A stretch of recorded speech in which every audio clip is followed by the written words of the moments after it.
زبیدہ نے ٹھنڈی سانس بھر کے کہا، کیا بتاؤں بیٹا، تمہارے ابا نے زرنش اور احتشام کی شادی کروا دی۔ عادل نے حیران ہو کر کہا، کیا؟ احتشام کی شادی؟ وہ بھی زرنش سے؟ ابا کا دماغ خراب ہو گیا ہے کیا؟ وہ نکما اپنا بوجھ تو اٹھا نہیں سکتا، بیوی کا کہاں سے اٹھائے گا؟ زبیدہ نے افسوس سے کہا، ہاں بیٹا، میرا تو دل ہی نہیں مان رہا تھا، مگر میری تو اس گھر میں کوئی سنتا ہی نہیں۔ تمہارے ابا نے مجھ سے مشورہ کیے بغیر ہی رشتہ طے کر دیا۔ عادل طنزیہ ہنسی کے ساتھ بولا، کمال ہے، ابا کا بھی جواب نہیں، صرف مجھے نیچا دکھانے کے لیے زرنش کا نکاح احتشام سے کروا دیا۔ زبیدہ دوسری طرف فون پر خاموش ہو گئی۔ عادل نے غصے میں موبائل میز پر پٹک دیا۔ آواز سن کر کنزا گھبرا گئی اور جلدی سے بولی، کیا ہوا عادل؟ کوئی پریشانی ہے؟ عادل نے غصے بھرے لہجے میں کہا، میرے ابا نے صرف مجھے نیچا دکھانے کے لیے احتشام کی شادی زرنش سے کروا دی۔ ابا ایسا کیسے کر سکتے ہیں؟ کنزا نے چونک کر پوچھا، یہ زرنش وہی ہے نا، تمہاری ایکس فیونسی؟ عادل نے بھاری آواز میں کہا، ہاں وہی ہے۔ کنزا ہلکی مسکراہٹ کے ساتھ بولی، ہاں تو پھر صاف ہے تم جیلسی فیل کر رہے ہو۔ عادل نے فوراً برا مانتے ہوئے کہا، یہ تم کیسی بات کر رہی ہو؟ میں بھلا کیوں جیلس ہوں گا؟ کنزا نے پرزور لہجے میں کہا، ظاہر ہے وہ تمہاری ایکس فیونسی ہے، تمہارے دل کے کسی نہ کسی کونے میں اب بھی وہ موجود ہے۔ عادل نے چڑھ کر کہا، یار کنزا، کتنی چھوٹی سوچ ہے تمہاری، کیا تمہیں ایسا لگتا ہے کہ میں تمہیں چھوڑ کر کسی اور کے بارے میں سوچوں گا؟ کنزا نے ہنسنے کی کوشش کرتے ہوئے کہا، میں تو مذاق کر رہی تھی، مجھے پتا ہے تم میرے سوا کسی کے بارے میں سوچ بھی نہیں سکتے۔ لیکن کنزا کی آنکھوں میں زرنش کے لیے جلن صاف جھلک رہی تھی، جو عادل دیکھ تو نہ سکا مگر ہوا میں موجود تلخی کو محسوس ضرور کر گیا۔ رات کا وقت ہے، زرنش اور احتشام اپنے کمرے میں ہیں۔ احتشام لیپ ٹاپ میں ایک انگلش مووی دیکھ رہا ہے، زرنش کمرے کی صفائی کر رہی ہے۔ بکھرے ہوئے کپڑے، کتابیں اور جوتے ادھر ادھر پڑے ہیں۔ زرنش ہاتھ میں دوپٹہ لیے کمرے کو دیکھ کر پریشان ہو جاتی ہے۔ زرنش نے غصے سے کہا، یہ کیا ہے احتشام؟ تم نے کمرے کو کباڑ خانہ بنا رکھا ہے، کم از کم چیزوں کو ان کی جگہ پر تو رکھ سکتے ہو۔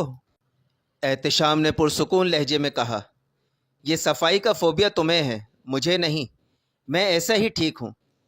زرنش نے طنزیہ مسکراہٹ کے ساتھ کہا، بس اتنا کانفیڈنس ہونا چاہیے انسان میں۔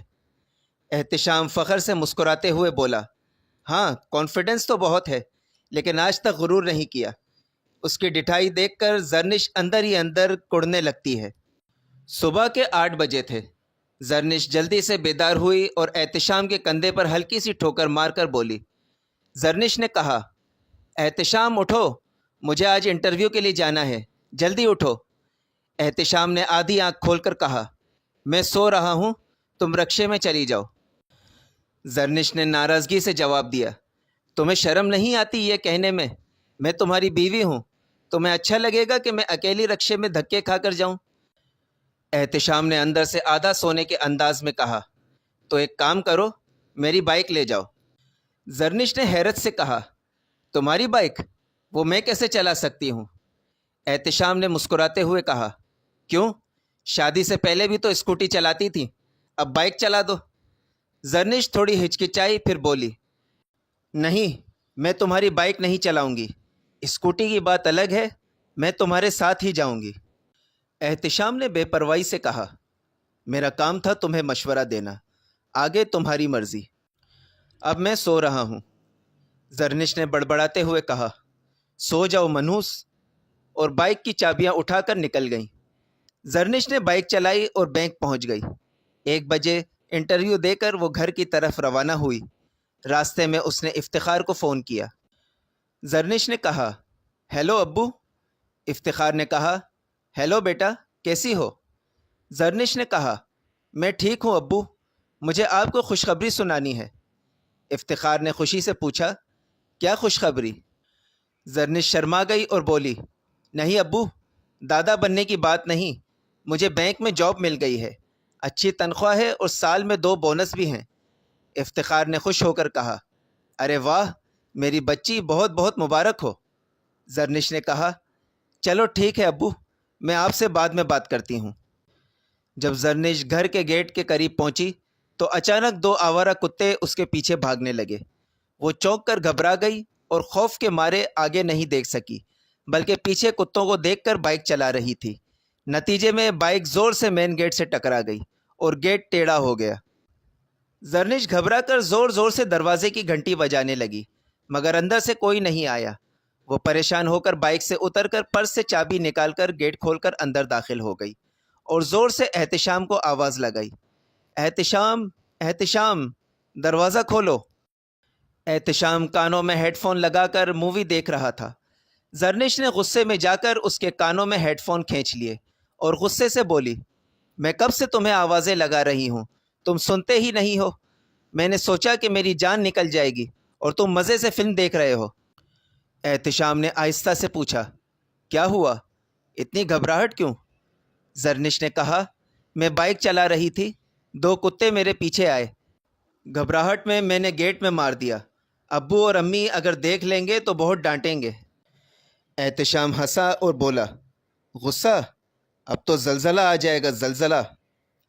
زرنش نے رونے جیسا چہرہ بنا کر کہا، یہ سب تمہاری وجہ سے ہوا ہے۔ میں نے تمہیں کتنا کہا تھا مجھے چھوڑ کر آؤ، اگر تم مجھے لینے آتے تو ایسا نہ ہوتا۔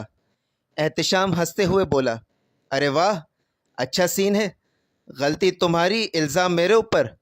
میں نے تو تمہیں بائک چلانے کو کہا تھا، گیٹ توڑنے کو نہیں۔ اب غلطی کی ہے تو بھگتو۔ یہ کہہ کر اس نے دوبارہ ہیڈ فون لگا لیا۔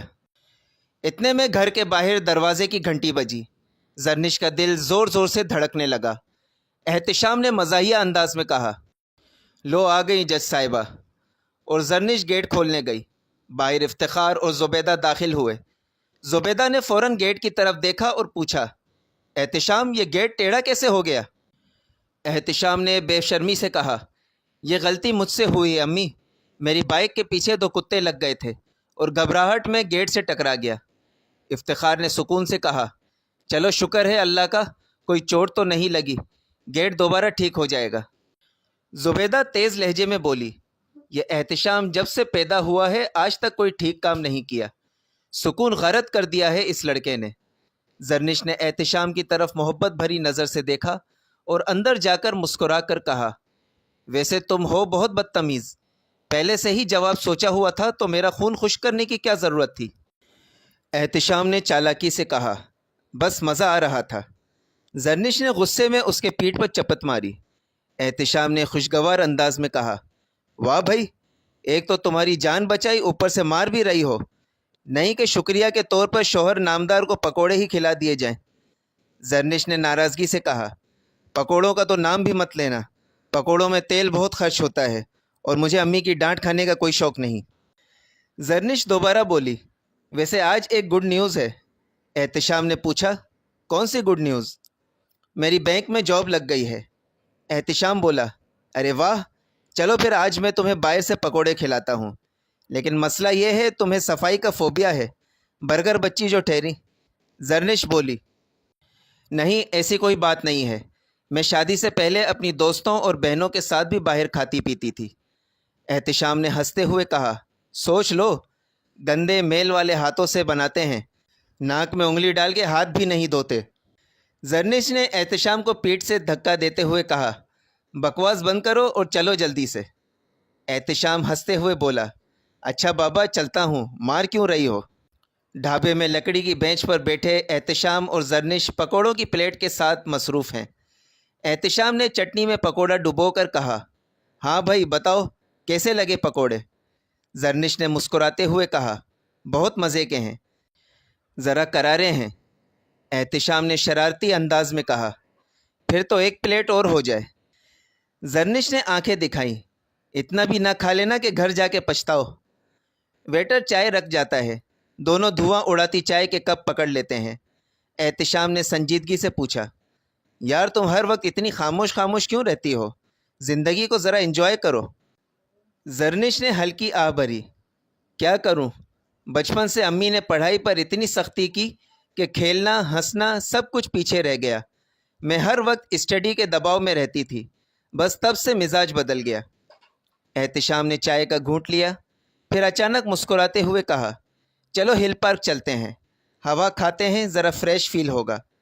زرنش پہلے چونکی، پھر ہنس کر بولی، ٹھیک ہے چلتے ہیں۔ ہل پارک، شام کے وقت، درختوں کے نیچے ایک بینچ پر دونوں بیٹھے ہیں۔ چاروں طرف ہلکی ہوا چل رہی ہے اور بچے جھولوں پر کھیل رہے ہیں۔ احتشام نے شرارت سے کہا، تمہیں اپنے بچپن کی ایک شرارت سناؤں؟ زرنش نے تجسس سے پوچھا، ہاں ہاں سناؤ۔ احتشام نے ہنستے ہوئے کہا، ایک بار میں نے اپنی سوسائٹی کے چوکیدار کے برابر میں پٹاخہ پھوڑ دیا تھا۔ وہ سیدھا میرے ابا کے پاس شکایت لے گیا۔ ابا نے اس دن میری ایسی دھلائی لگائی کہ نانی یاد آ گئی۔ زرنش ہنس پڑی۔ احتشام نے آگے بتایا، لیکن میں بھی ڈھیٹ تھا۔ اگلے دن وہی حرکت اسکول کے واچ مین کے ساتھ کر دی۔ پرنسپل نے کہا، کل اپنے ابا کو لے آنا۔ میں نے محلے کے حنیف بھائی کو اپنا ابا بنا کر پہنچا دیا۔ زرنش کہا مار کر بولی، تم تو اصل میں نالائق نہیں، شرارتوں کے ماسٹر نکلے۔ دونوں کی ہنسی پارک کی فضا میں گونجنے لگتی ہے اور ان کے درمیان ایک نئی قربت پیدا ہو جاتی ہے۔ رات کا وقت ہے۔ احتشام اور زرنش ہنستے کھیلتے باہر سے گھر لوٹتے ہیں۔ جیسے ہی اندر داخل ہوتے ہیں، زبیدہ غصے سے تیز قدموں کے ساتھ سامنے آتی ہے۔ زبیدہ نے تیکھی نظروں سے زرنش کو گھورتے ہوئے کہا، کیوں بھائی، یہ کوئی وقت ہے گھر آنے کا؟ احتشام نے نرمی سے کہا، امی ایسے ہی چکر لگانے گئے تھے، خوشی خوشی ٹائم لگ گیا۔ زبیدہ نے اونچی آواز میں کہا، دیکھو مجھے یہ رات کو دیر دیر تک گھومنا پھرنا پسند نہیں ہے، یہ حرکت آئندہ برداشت نہیں ہوگی۔ احتشام کا صبر جواب دے گیا۔ اس نے غصے سے کہا، کیا ہو گیا امی؟ اب کیا کہیں آنے جانے کے لیے بھی اجازت لینی پڑے گی؟ اس کی جاب لگی ہے، اسی خوشی میں اسے گھمانے لے گیا تھا۔ زبیدہ نے طنزیہ کہکا لگایا، واہ بھائی، گھر کے کاموں سے جان چھڑانے کا خوبصورت بہانہ مل گیا۔ جاب کرے گی اور گھر کے کام مجھ پر ڈال دے گی۔ اب گدھے کی طرح میں اکیلے ہی سب کچھ کروں گی۔